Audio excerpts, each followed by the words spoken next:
How do you follow up what some consider to be the greatest 3D platformer of all time? The obvious answer would be a sequel, right? If something sells well and is received incredibly well, why wouldn't you just do that again? Well, you see, that was Nintendo's original plan, to follow up Super Mario 64 with a sequel, Super Mario 128. But eventually, that was scrapped.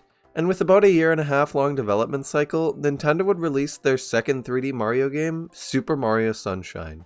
I mean, it's incredibly obvious that Sunshine is a rushed game. It lacks a lot of the freedom that 64 had, with you having to collect the first 7 shines of every level in order to beat it, unlike 64, which allowed the player to collect most stars in any order they wanted. And if they found a level or star too hard, they could just skip it. I could go on and on about all the things that Sunshine did wrong, but that's been way overdone over the years in my opinion.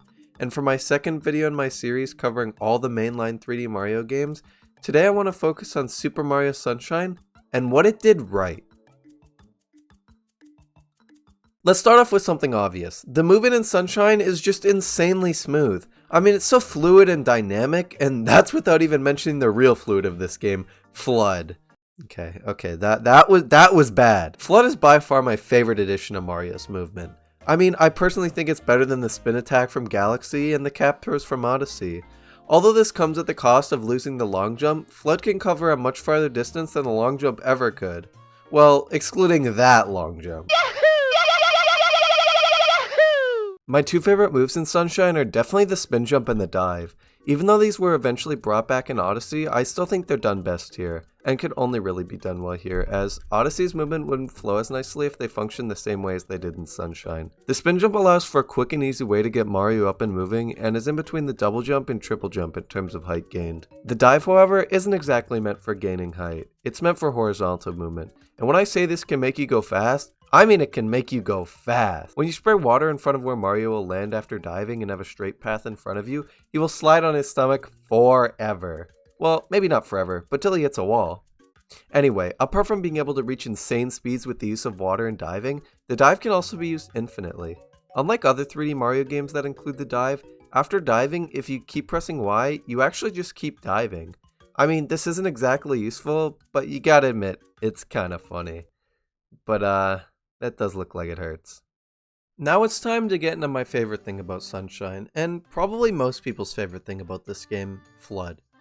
FLUDD fixes the only issue I had with Mario's movement in 64, the lack of mid-air correction. In 64, if you failed to aim a jump correctly, you had almost no way of fixing that.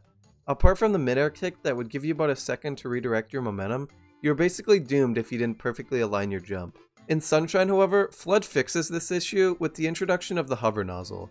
The hover nozzle gives you about a 5-second window to correct the path of your jump before allowing you to fall. And I mean, I can't even talk about how many times this thing has saved me from falling into pits or all the way to the bottom of a level. You can also move forward with the hover nozzle, and in combination with the triple jump, you can cross really large gaps before even touching the ground. The hover nozzle is not the only nozzle in the game either. As you probably know, you also have the squirt nozzle, rocket nozzle, and the turbo nozzle. The squirt nozzle allows Mario to, well, squirt water. This is not only useful for knocking back or even killing some enemies, but also allows the player to find secrets by shooting water on goop to reveal hidden things, or just shooting water at random things on walls, like posters, windows, and people on fire. Then you have the rocket nozzle. It does probably what you expect it to do. It propels Mario up in the air like a rocket. It's not used that much throughout the game, but when it is used, I feel they use it well. Especially in Crunk Mountain, where you use it to climb up the volcano to reach the final Bowser fight, and use the nozzle again to destroy Bowser's sky bath thing? Yeah, I don't know what they were doing there. But hey, with the use of this glitch rocket storage, you can do this.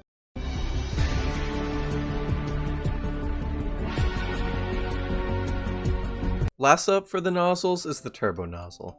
And this one is probably my personal favorite. Remember when I was talking about diving with water and how fast that propels Mario forward the longer you can hold it? Well, the turbo nozzle is like that times 10, and with this one, you can literally run on water. This is used really well in this level where you have to time your jumps while Mario runs at speeds even Sonic would be jealous of. Another really creative thing about Sunshine is its plot. The plot of this game is not as simple as other Mario games. while Bowser still does kidnap Princess Peach and in the end Mario's main goal is to save her, the premise is introduced a lot differently. Instead of immediately being thrown in knowing Bowser's on the run and has kidnapped the princess, you're instead introduced to the story with Mario, Peach, and Toadsworth on a plane flying to a place called Isle Delfino, which they seem to be headed toward for a vacation. On the flight, they're shown an introductory video on what Isle Delfino may offer. During this video, Peach seems to notice an oddly familiar shadow figure running around in the background, which seems to be Mario. Peach tries to point this out to Mario, but his fat ass can't stop thinking about the food. After having a scuffed landing due to some weird goop monster, Mario finds FLUDD and uses his newfound abilities to take down the weird goop monster thing. He collects the first shine and then literally gets arrested. I'm not even joking. The court finds Mario guilty and he's forced to clean up the mess. While cleaning, Mario finds Shadow Mario, the version of himself who's been making all the mess. And then, throughout the game, our main goal is to defeat Shadow Mario, who we later find out is Bowser Jr., spoilers for a 20-year-old game, and save the princess from a pool party. Again, I don't know why Bowser's having a pool party, but I mean, the story is creative. Also, I almost forgot to mention, Bowser has a voice in this game. Mario! How dare you disturb my family vacation?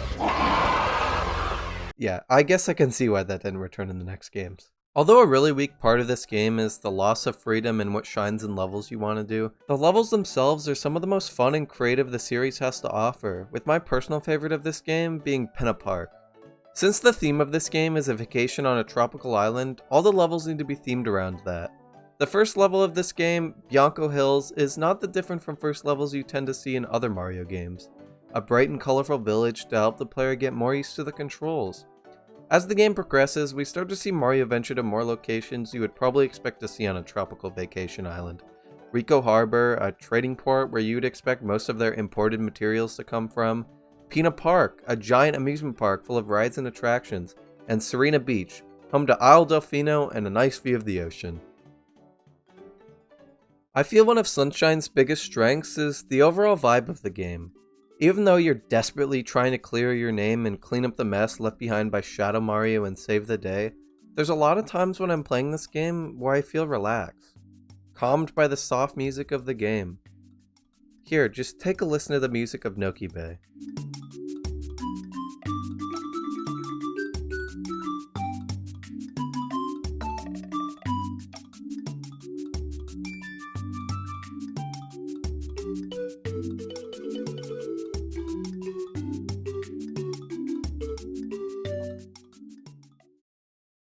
I never grew up playing this game. The first time I played it was on the Super Mario 3D All-Stars version in September of 2020. Before going into it, I knew a lot about the game. I grew up watching Nintendo videos, so I pretty much knew the levels, the premise, the final boss, all of that. But I can't help but overstate how immersed I felt in the game when I first played it. One thing I don't think I'll ever forget about playing it was how long it took me to initially beat it. Although I knew a lot about the game, I didn't really know how vague the game could be sometimes when telling you where to go. Until I eventually went back to 100% it a few months later. On my first playthrough, I used absolutely no walkthroughs, no tutorials, didn't look up any hints, and just figured it out on my own. This meant that sometimes it would take me hours just to collect like 3 shines from a level. Now a lot of people might find that annoying, and sure, yes, there were times where I was annoyed and didn't know what to do. But those times where you're looking around and trying to figure out what to do, you really start to take in your surroundings and get immersed in the world and music. Unlike 64, which would throw the player in wacky and out there worlds like a giant clock, or a world where sometimes you're so tiny that Goombas are 4 times your height, and other times a Goomba is about the size of a pixel, Sunshine really makes you realize that the places you're exploring are very real. They're all connected. In Bianco Hills, if you turn around at the beginning of the level, you can see far off in the distance another level, Pinna Park, and if you look down, you can see Rico Harbor. And if you go to each of these levels and look around, you can spot the place you were just looking from. Something like this reminds me of when I first played Breath of the Wild. The act of just seeing where you have been or places you can go always excited me.